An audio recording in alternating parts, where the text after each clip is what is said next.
do I bond with my parrots when there are a couple competing for attention? Hi, I'm Kaylin, the author of the Parrot Bliss Bond.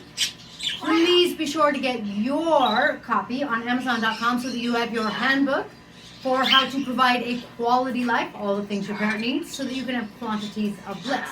I am also the soon-to-be bringer to you of hemp and CBD oil for your parrots because they are really beneficial oils in case you are having any separation issues or for their general health.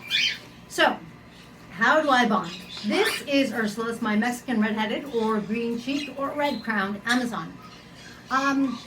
You know, people have said for a long time that you should only have one parrot because if you have two, they'll bond with each other and like they won't bond with you.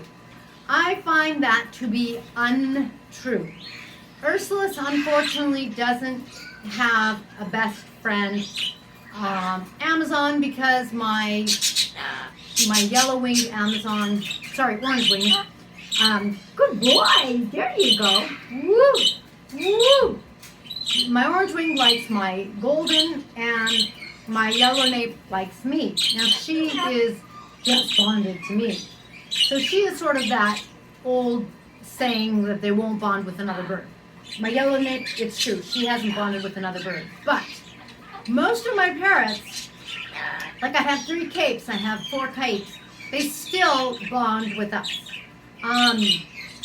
There is something about having a parrot on your head. There's something about being human. I think we are attractive or interesting to them. And as long as they were hand-fed and as long as you spend some time with them, I feel like they still want to spend time with you. Same with, for example, my green chicanas back here. Today it was their turn to come out into a cage in the great outdoors, but in an enclosed lanai, so that I don't have to worry about them, so that they're getting their sun and fresh air. Because in the house, that's limited. Now, Ursula's is riling up some of my other birds. Come on, Ursula! Come on. Come here. Come back. Thank you.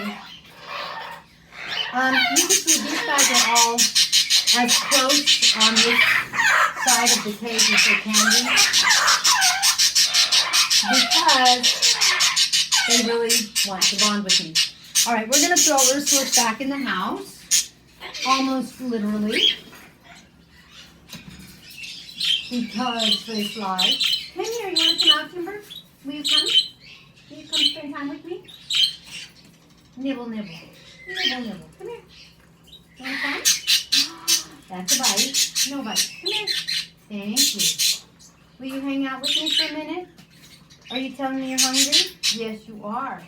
You have fresh veggies. You have pellets. What's up? And come on. All right, I'm going to let her be there for a minute, and then she'll come.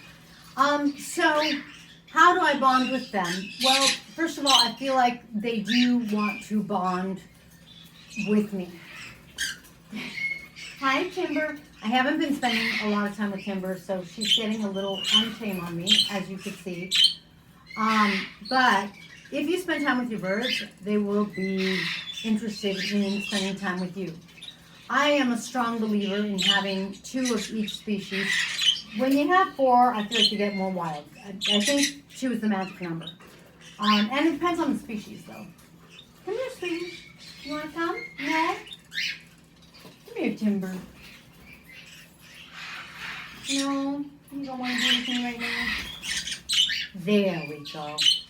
Or you just want, hi, Timber. Hi. But I think it's also important to have 2 of each species because it keeps them social. In other words, I don't know what the difference is between having one bird in a cage or in your house all by themselves. And if you're not home and if you're not around, I don't know the difference between solitary confinement and that. In other words, if the bird doesn't have a flock, if they don't have anyone to bond with, I feel like they're going to be unhappy. So I really like to have at least 2. I think 2 is a magic number if you really want to handle them a lot. And my 4 kikes, for example, are paired off. And so there's 2 in a cage. And I think that that works really well. I feel like they don't get crazy flock mentality, but they don't get independent, or sorry, so dependent. Oh, that hurt. That they don't want to connect with you. There is something I think very significant and important to be said about the different kinds of psychology that a parrot can have. One is the interdependence of a flock where they have no ability to really connect with humans. They haven't connected with humans and they're not really going to. One is interdependence with the human where they do connect with you, they do depend on you, but they also have their flock. And so they are a part of a bigger flock and the human is a part of that flock. And then you have a dependency or codependency where maybe you aren't depending on your bird for anything except maybe love or that kind of thing, but your bird only has you, they don't have a flock, and you are the flock, you are the mate, you are the friend, you are the provider of food, you're the provider of safety and security. That creates a dependency because you are everything, and it's really hard for you to be everything. You're not really going to be able to show up as everything because everything includes the flock that's always with them, and that just provides that safety and security. So I don't know if that makes sense, but therefore when my parrots are with other parrots, and I really don't like when I have a parrot alone, like that bothers me and I can't get them a companion fast enough. But when I have a parrot, that is in a group like this, look at this, they are right by me, they are like curious, they really are curious. Now she's hanging out with me, I have spent more time with her, but they also have their own ability to have their own life. It's like they can be their own birdie person, which is being a bird, but they can also be with me if I'm spending time with them. And I think that's really important. So how do I bond with my parrots when there's competition or when I have more than one parrot kind of thing? Like that. I do have different things that I do with different birds, like my yellow-necked Amazon. She and I go for walks because she can't fly, so that makes it really easy and nice. And she's not the only one I'll take for a walk, but she's one of my main walkers. And if I'm upstairs in my bedroom, I have to be careful with the cats. But like that's a really good time to bring a bird like this out because I don't want her flying around with the rest of the flock in the house because the rest of the flock has bigger beaks and I don't want her to find out the hard way that the bigger beaks may not be nice and friendly with her. So I'm very methodical about who goes where. I'm very methodical about spending time with who, when. For example, my 3 capes, they come out in the morning when we sit down and have a cup of latte before life starts going. And so we spend that time with the capes.